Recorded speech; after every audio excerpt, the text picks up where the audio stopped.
But going into all of this, one thing about Snow White in particular has a lot to do with Rachel Zegler's firing situation. We already talked about how she was let go from various projects by the Walt Disney Company, including doing voiceover work for Toy Story 5 as a character codenamed Spiral. She was also booted from the Pirates of the Caribbean remake, which I'm really starting to question whether or not that's even gonna be made by the Walt Disney Company anymore, because we really haven't heard any updates about that, but we'll have to wait and see. But moving on forward, she's beginning to show a lot of bitterness, so to speak, after everything that has been happening with Snow White. One thing that really stands out in all of this? Snow White. That particular project seems to have played a pretty major role in Rachel Zegler's current situation, especially when it comes to her rumored firing. Now, it's no secret that Rachel's reportedly been dropped from a few major Disney gigs. According to sources close to the situation, she was removed from a voiceover role in Toy Story 5, where she was set to play a new character named Spiral. Not just that, her name's no longer tied to the Pirates of the Caribbean reboot either. And honestly, folks are starting to doubt if Disney's even moving forward with that reboot at all. It's been crickets on that front.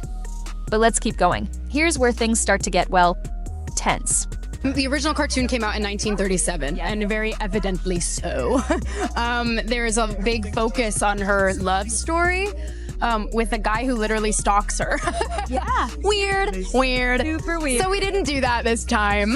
So no prince or a different kind of prince? We have a different approach to what I'm sure a lot of people will assume is a love story, just because like we cast a guy in the movie, Right. Andrew Burnap, great dude. It's really not about the love story at all, which is really, really wonderful. And whether or not she finds love along the way is anybody's guess until 2024. All of Andrew's scenes could get cut, who knows? It's been said that Rachel hasn't exactly taken the Snow White fallout lightly. After all the criticism, the silence from Disney, and the apparent collapse of the project, she's reportedly shown signs of frustration. Insiders claim that, following Disney's quiet decision to pull the plug, no formal statement, just a vanishing act, Rachel went into what some are calling meltdown mode. Fans picked up on deleted tweets, sudden unfollows of co-stars, and vague video posts, pretending like everything was fine, but clearly, it wasn't. She didn't start trending because of success. It was the opposite. Her career seemed to skid into a wall, and fast. Now, before we get deeper into how it all fell apart, do yourself a favor. Like, comment, and subscribe if you're into raw, no-fluff stories that break down the biggest drama in Hollywood. You're gonna want to see where this ends. What would you say to those who are just kind of overly critiquing the film at this point? You've worked so hard on it. I'm getting on across. Hold on. Here. Yeah, hold on. All right. Congrats, Rachel. Back to the beginning. The original Snow White dropped in 1937 with a clear focus on her romantic storyline. But Rachel, in multiple interviews, reportedly mocked that narrative. She joked about the prince being basically a stalker and emphasized that they weren't doing that this time. When asked if there would still be a prince in the remake, she implied the love angle was out. Sure, a guy, Andrew Burnap, was cast. But Rachel was adamant that the film wasn't about romance. And maybe she was right.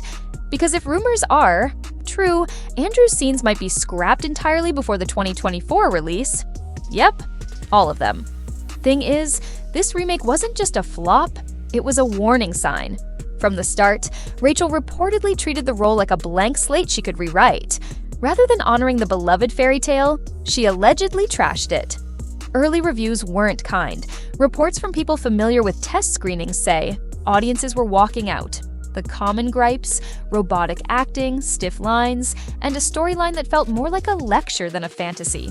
No White by the Brothers Grimm. Great little fairy tale. Leave it as is. You don't like Also, it, do you know- make your own one. It's not been rewritten, Rachel, though. It has you been know, rewritten. when Rachel says, so we're not doing that this time. Box office? Brutal. Some theaters even pulled it after the opening weekend. And just like that, the marketing vanished. No more posters, no press tours. Disney, from what's being said, wanted this movie to quietly disappear. Meanwhile, Rachel acted like this was all planned. But nobody bought it. While she struggled to defend what had become a train wreck, Gal Gadot, who played the evil queen, was busy winning. Right as Snow White was sinking, sources revealed Gal had signed a new multi-film deal. One that Rachel was once said to be circling herself. Rachel Zegler, who stars as Snow White, condemned Prince Charming as weird and a stalker, adding that she hates the original. Nice start. Leaked photos from the set revealed that the seven dwarves had been sensationally axed, replaced by multiracial, gender non-specific, magical humans. And if you disagree with this sentiment, just hit the unfollow button. I don't need your business. You know, what's really interesting about this is not that this is something new. Rachel Zegler has been doing this for a very long time. Talk about timing. And Gal? She never stirred the pot. She stayed quiet while Rachel, according to several insiders, was mocking the source material and alienating longtime fans. Behind the scenes, leaked production notes now suggest Gal actually pushed for the film to stay closer to the original. Reports even say she clashed with Rachel over tone, arguing that Snow White should uplift, not lecture. Disney didn't listen back then, but now they're reportedly regretting it. While Rachel's comments aged poorly, some say like milk, Gal's silence aged like wine. That original fairy tale, a timeless story by the brothers Grimm. If you don't like it, that's fine. Make a new one. But Rachel's take, "We're not doing that this time," rubbed a lot of people the wrong way. This is someone who is as entitled as, I don't need your business.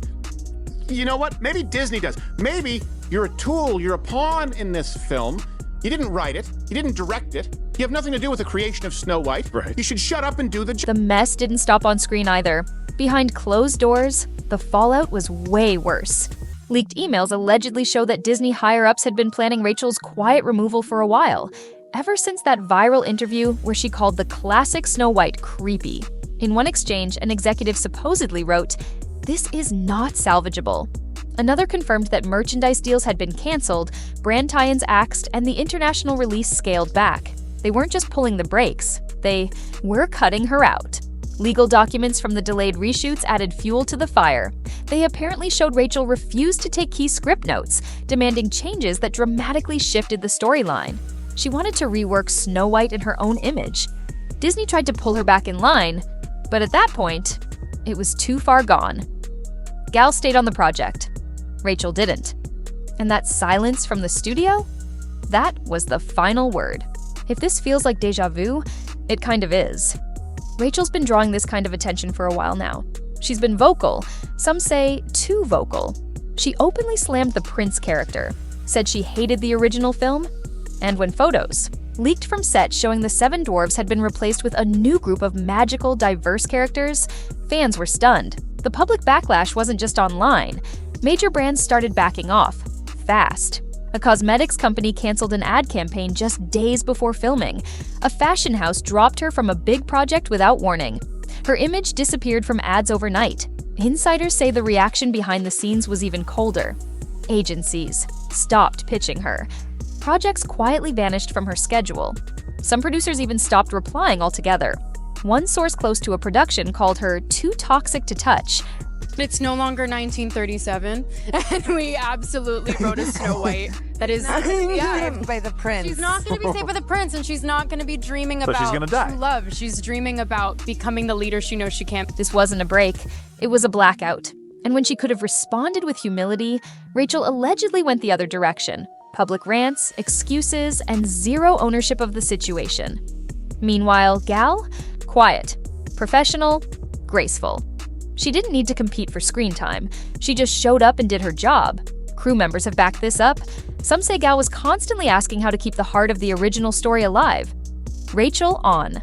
The other hand, reports suggest she fought with writers, refused to film scenes unless they were rewritten, and pushed to reduce Gal's screen presence, claiming the evil queen seemed too sympathetic. But now, Gal's got multiple projects lined up. She's booked and busy, and her name's shining brighter than ever. All because she kept her head down and stayed true to the story, the character, and the fans.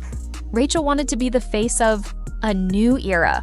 Now she's the poster child for what not to do in Hollywood. She had everything: visibility, a platform, a huge role.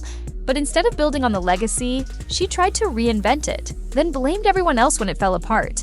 And Hollywood? They remember, Gal Gadot didn't need to argue her side.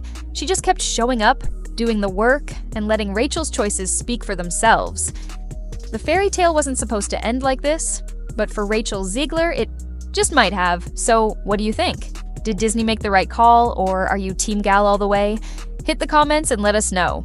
And if you're here for the tea, don't forget to like and subscribe. This story's not over yet.